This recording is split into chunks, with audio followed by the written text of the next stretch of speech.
Hello ದೋಸ್ತ. ಹಾಂ ಆರಾಮ್ ನೋಡಿ, ನೀ ಆರಾಮದಿ? ಹಾಂ ಹೌದಾ, ಯಾವಾಗೋ? ಹೌದಾ, ಕೇಳ್ತೀನಿ ತಡಿ. ನಿನ್ನ ಕಡೆ ಏನಾರು ಒಂದು ಸ್ವಲ್ಪ ರೊಕ್ಕ ಅದಾವೇನು?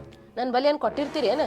ಬರೀ ನನ್ನ ಬಲಿ ₹1 ಇದ್ದು ಅಂದ್ರೆ ಸಾಕು ತೊಗೊಂಡು ಹೋಗ್ತೀರಿ. ಏನು ಕೊಟ್ಟವ್ರಂಗೆ ಕೇಳ್ತೀರಲ್ಲ ನನ್ನ ಈಗ ಅದಾವೋ ಇಲ್ಲೋ ಅಷ್ಟೇ. ಇಲ್ರಿ ನನ್ನ ಬಲಿ.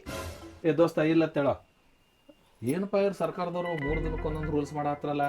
ಇಷ್ಟು ದಿನ ₹1000 ನೋಟ್ ಬ್ಯಾನ್ ಮಾಡಿದ್ರು, ಈಗ ಮತ್ತೆ ₹500 ನೋಟ್ ಬ್ಯಾನ್ ಮಾಡೋರು. ಏನಪ್ಪ, ಸರಿ ದೋಸ್ತ, ನೀ ಹೋಗಿ ಎಕ್ಸ್ಚೇಂಜ್ ಮಾಡ್ಕೊಂಬಾ. ಇಡ್ಲಿ, ಬಾಯ್. ರೀ ಏನು ಹೇಳಿದ್ರಿ ನಿಮ್ಮ ದೋಸ್ತ? ಏನಿಲ್ಲ, ಏನೋ ಗೌರ್ಮೆಂಟ್ದವ್ರೇನೋ ₹500 ನೋಟೇನ ಬ್ಯಾನ್ ಮಾಡೋರು ಅಂತ, ಅದಕ್ಕಾಗಿ ನಿಮ್ಮ ಕಡೆ ಅದಾವನಪ್ಪ ಎಕ್ಸ್ಚೇಂಜ್ ಮಾಡ್ತೇನೆ ಅಂತ ಕೇಳ್ದೆ. ರೀ ನನಗೂ ಈಗ ನೆನಪಾಯ್ತು, ನನ್ನ ಬಲಿ ಒಂದಿಷ್ಟು ₹500 ನೋಟ್ ಅದಾವ್ರಿ. ನಂಗೆ ನೆನಪೇ ಇಲ್ರಿ, ಈಗ ನೆನಪಾಯ್ತು. ತಂದ್ಕೊಳ್ರಿ. ತಗೊಂಬಾ.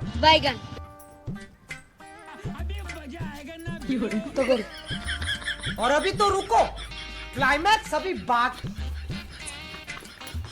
रुको जरा, सबर करो। ಯಾಕ್ರಿ ಹೊಸು ಮಾಡಿಸ್ರಿ? ನನಗೆ ಬೇಕಾಗಿದ್ದು ₹5000 ಸಿಕ್ಕು ಸಾಕು, ನನಗೆ ಹೆಚ್ಚಿಗೆ ಬೇಡ. ए साले, मेरे साथ अन्याय हुआ है, मेरे साथ अन्याय हुआ है।